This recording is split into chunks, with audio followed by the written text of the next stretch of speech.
Want to hear one of the most dramatic and inspirational stories of a woman whose incredible journey into the heart of a man and his nation is remarkable and worth taking inspiration from? So here we go. This is the story of Queen Noor of Jordan. Queen Noor of Jordan, former Lisa Najib Halabi, born in an Arab-American family in Dallas, Texas. She did her Bachelor's of Art in Architecture and Urban Planning from Princeton University. Now, afterwards, she continued her career as an international and urban planner and designs projects in the United States, Australia, and Iran and Jordan. But how come a woman with an absolutely different background came to meet and marry the King of Jordan? Well, let's find out.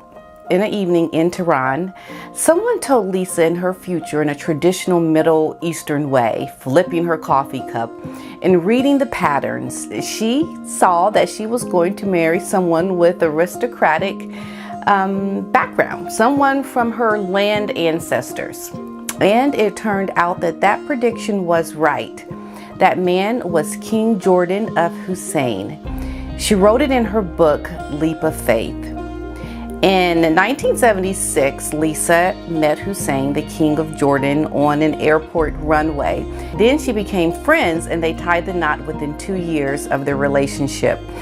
All of a sudden, Lisa, the life of Lisa, drastically changed. She converted to Islam and she became the light of Hussein's world, the light of Hussein and its people. The people of their nation witnessed a fairy tale romance between them. And then Hussein, the King of Jordan, he passed away of cancer in 1999. Now, this was indeed unfortunate for his queen and his nation. Throughout the years, Queen Noor, she stood by the king as a partner, as a true companion. She also went through the same pain as his nation. After her dear husband's death, Queen Noor, who was brought up in a country where equality matters the most, entered the world dominated by men, where nobody used to listen to a woman. But she broke the stereotype and she made her voice heard by everyone. This is not the ordinary love story that ends with the death of the beloved. This is the story of someone who cared for the beloved even after his death. Queen Noor, after Hussein, took care of his nation and as her people. She stood up for his country against the will of the people in charge. She served the nation with dignity and loyalty, the same as she did for the king. Queen Noor's dedication towards the nation was incredible.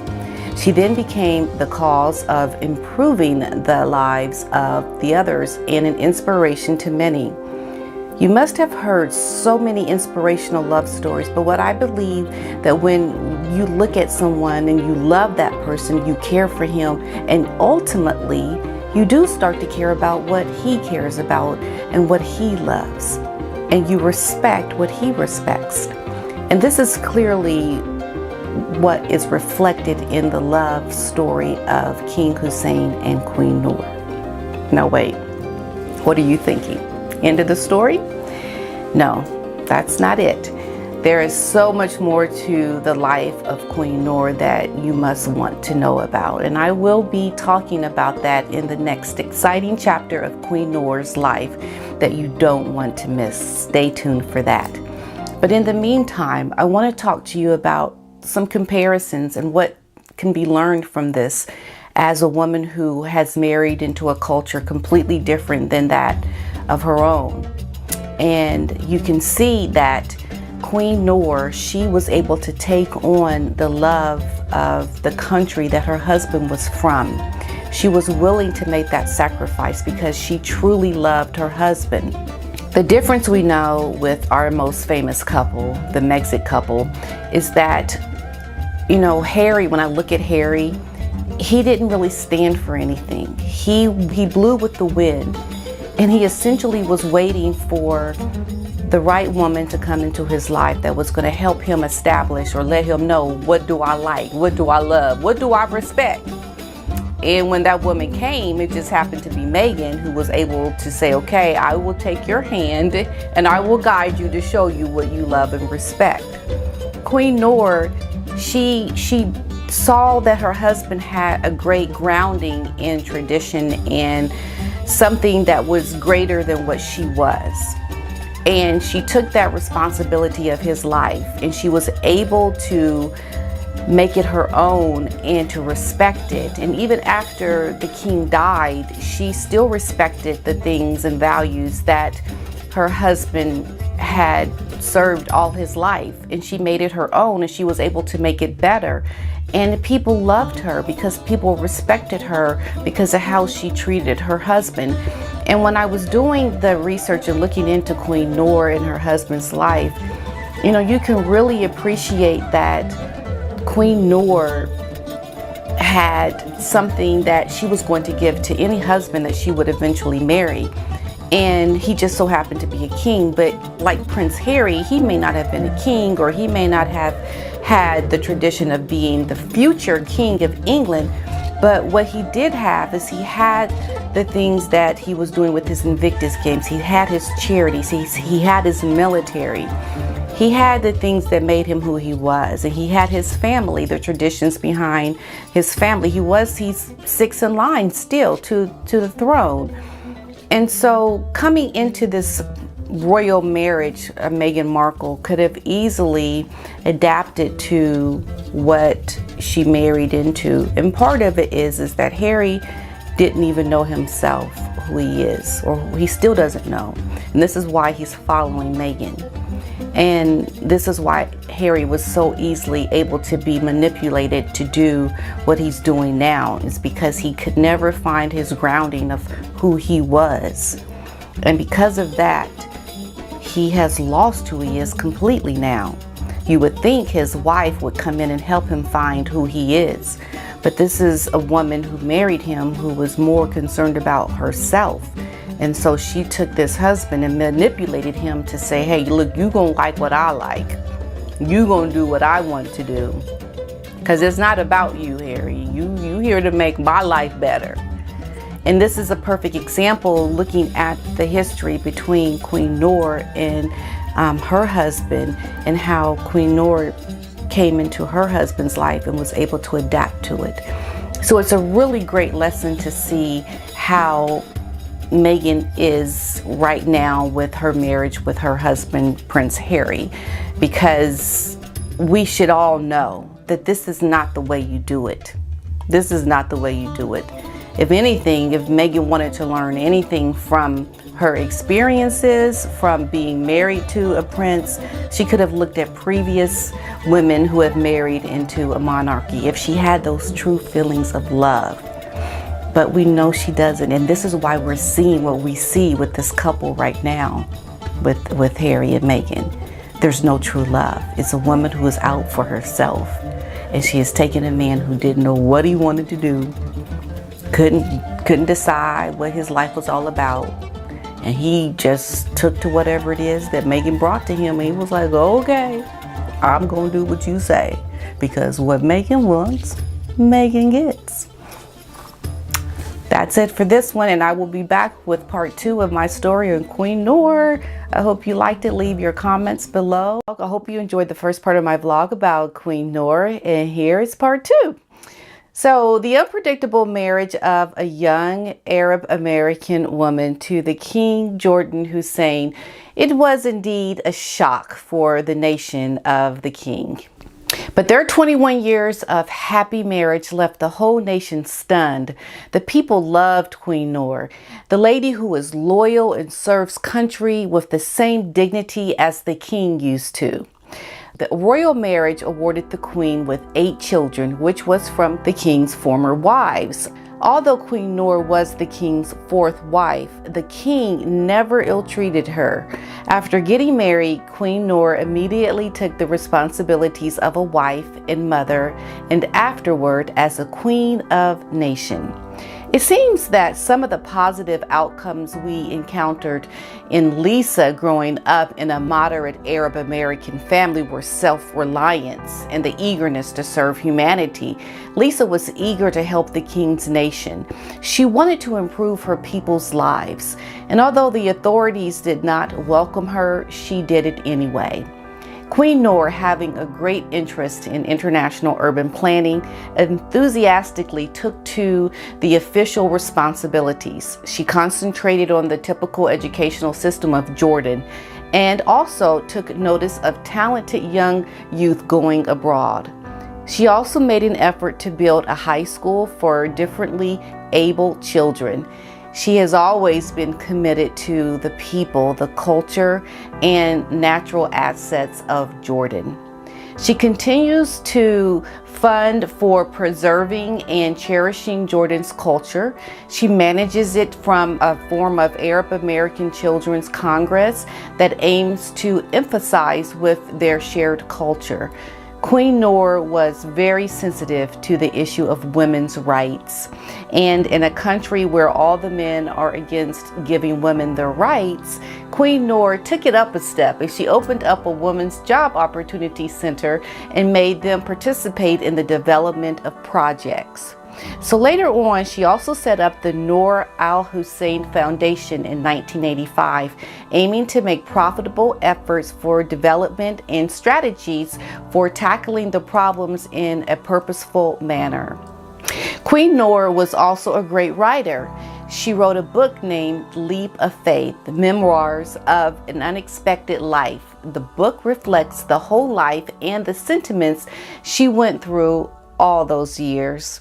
The life of a queen is indeed worth taking inspiration from. She rejects the queen's glamour but chooses what she thought necessary for the country as a queen. She does not wear the crown of expensive jewels. Still, she wears a crown of responsibilities. Be it the upbringing of the children of her duties as a queen and social activist, she faced different challenges but continues it and accomplishes it with grace and dignity. And all of these things are so wonderful to hear someone actually doing it the right way. And we know from our couple, Megan, she don't do it the right way. And so what do we learn from this?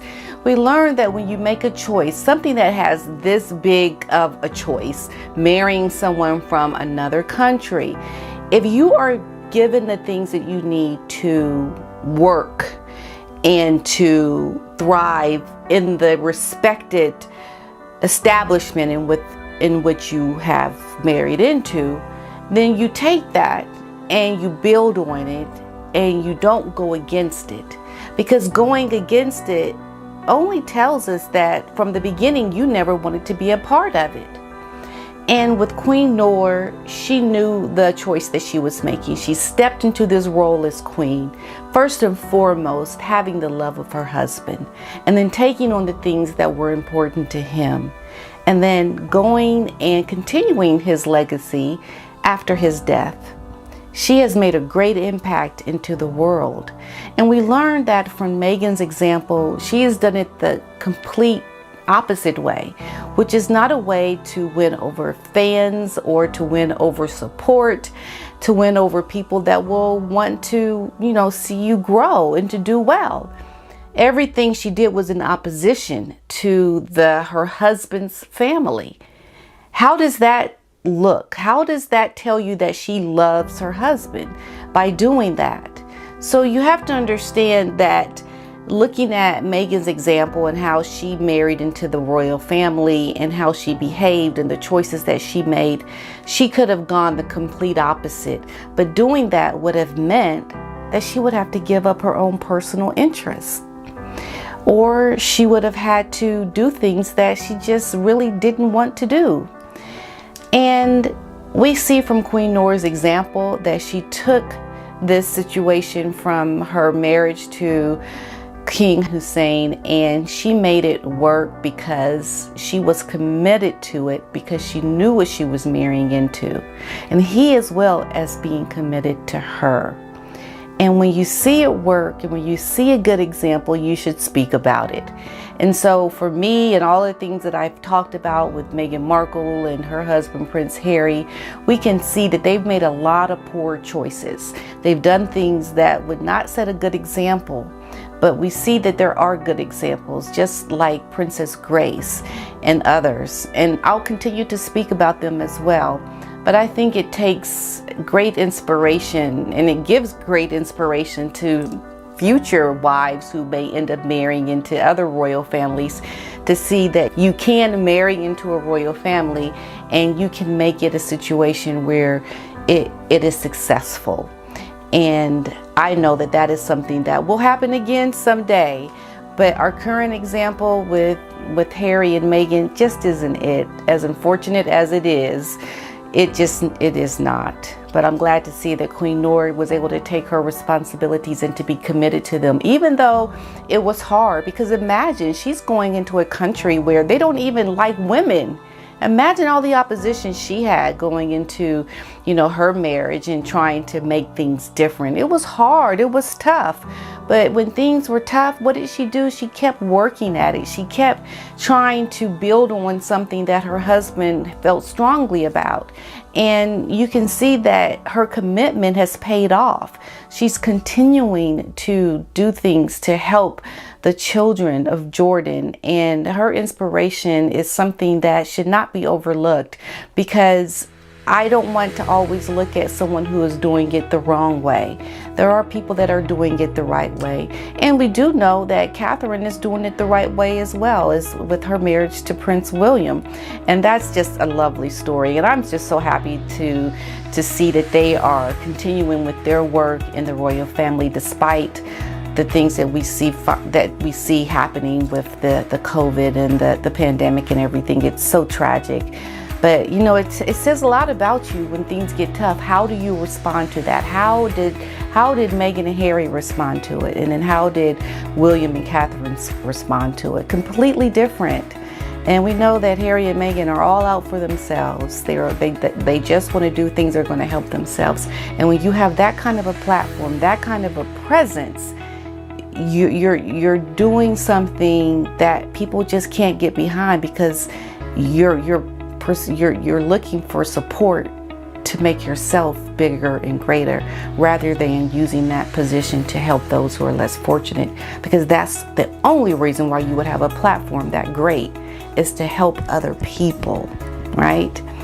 And Queen Noor is just an inspiration, and I hope you enjoyed it. It was really fun talking about her and learning about her story, and seeing that she had a successful marriage.